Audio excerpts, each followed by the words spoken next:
Hello, hello, hello. We are continuing with our Radiohead discography review thing. You won't believe it's daylight. Murky, murky December day. Could put the, I could put the big light on, but it's kind of cozy, isn't it? And we're doing In Rainbows. Original release 10th of October 2007. There you go. This is interesting. This is for Radiohead because at this point in their career, they'd left the umbrella of EMI and struck it out on their own, self-released via XL Records, XL Recordings. Um, so yeah, it's quite interesting for them because again, I don't know if you remember back in those days, but EMI was going through all sorts of changes. So it'd been bought out by Terra Firma, which is one of those investment companies. Guy Hands, you need hands to mess up your business. Um, Guy Hands was the guy who was running EMI. Oh, yeah, these people, they didn't know anything about the music business. And I don't think they realised what they had with Radiohead. They felt ignored by EMI. EMI suddenly realised that Radiohead's contract was over, tried to offer them money, and they went, well, we're off. And they were off.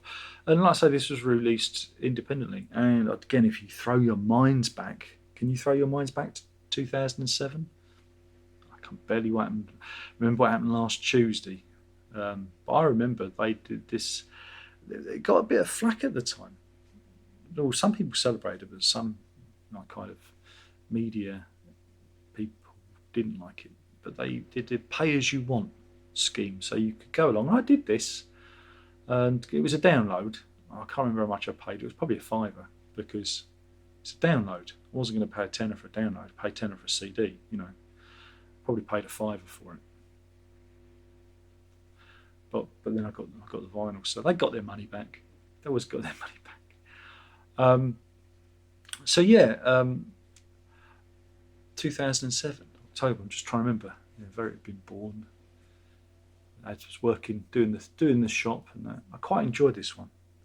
This one was for me a lot better than How to the Thief because Tommy Walker's a lyricist. Yeah, you've got the existential dread running through it, and I find it a very kind of sad, kind of maudlin album.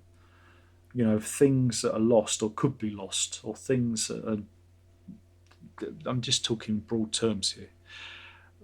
It feels like you know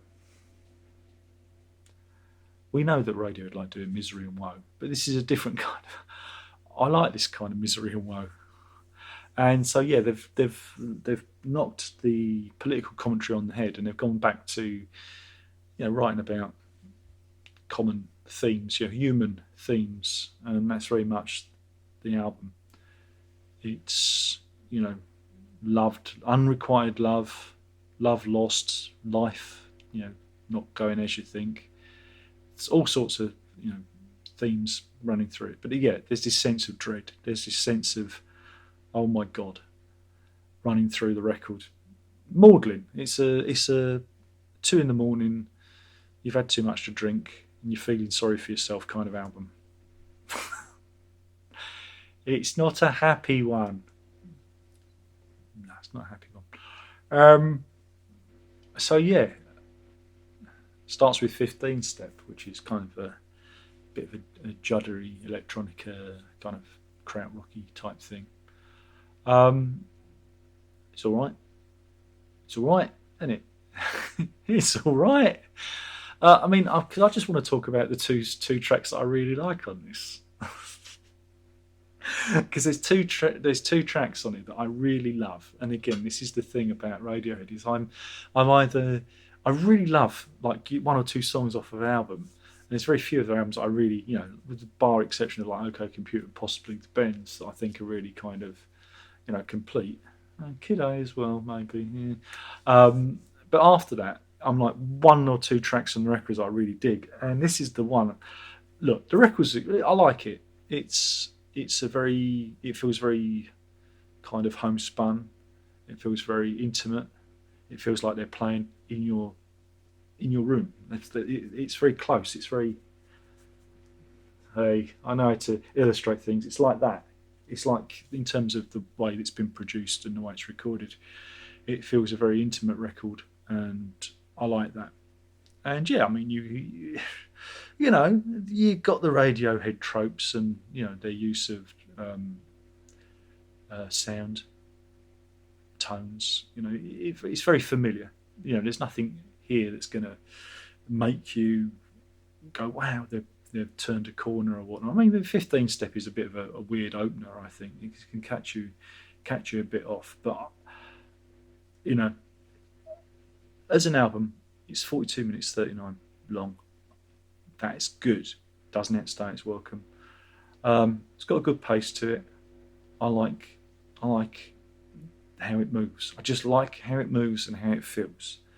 But there are two songs on here that elevate it. Weird Fish's Arpeggi, which I just think is just a wonderful, simple, simple track, and I just think it's brilliant.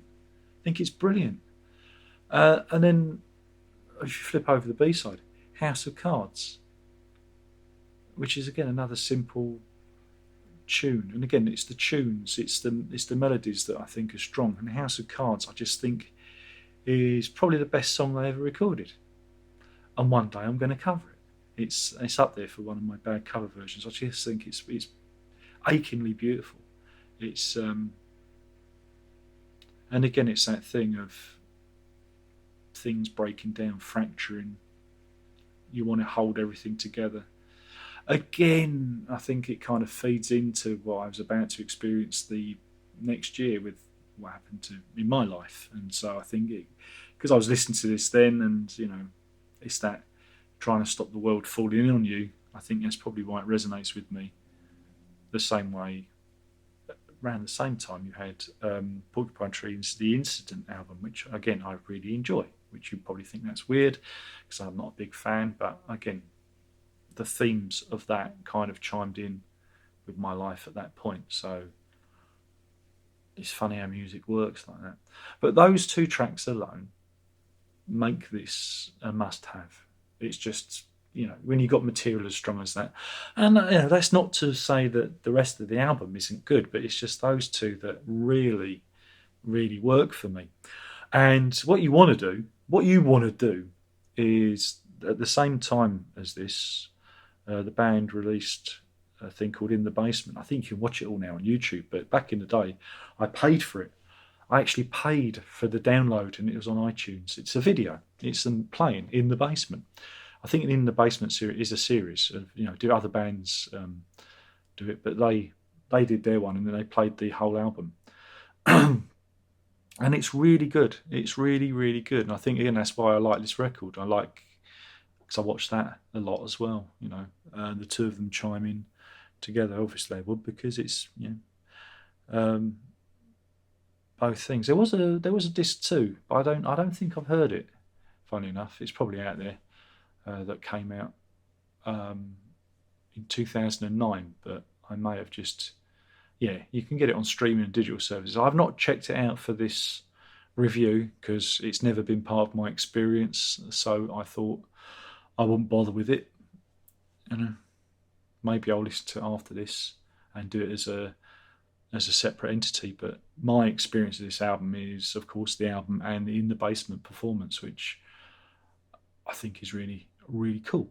And I think again the band have made that available on YouTube, so go and check that one out. But yeah, I think it's a really great record.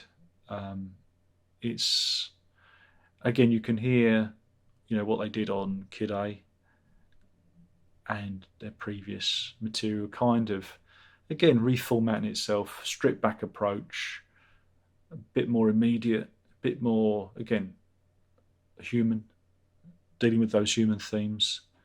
And so for me, I like it a lot better than Hail to the Thief, which again always left me cold and scratching my head. But this one, or he likes it. So let's have a look at the old vinyl. There we go. It's really stiff cardboard sleeve. No download though. See, no download. And that's the inner bag. And if you try and read that, I mean, those lyrics are just, I bet if I hold them up, I can actually read them. You see, on the print, I can't. Just so small, so small. Come on, Tom. You know your audience is old and their eyesight's failing. Make your lyrics a bit bigger, just for me. So yeah, hopefully you've enjoyed this little. Well, is it a review? Probably not. An appraisal, my thoughts. But yeah, it's In Rainbows by Radiohead. Back in 2007. Wow, where did that time go? Eh? Thanks for watching. Hopefully you've enjoyed it. If you haven't, well, bugger all I can do about it. With that, there's only one more thing left to say, and that is ta-da.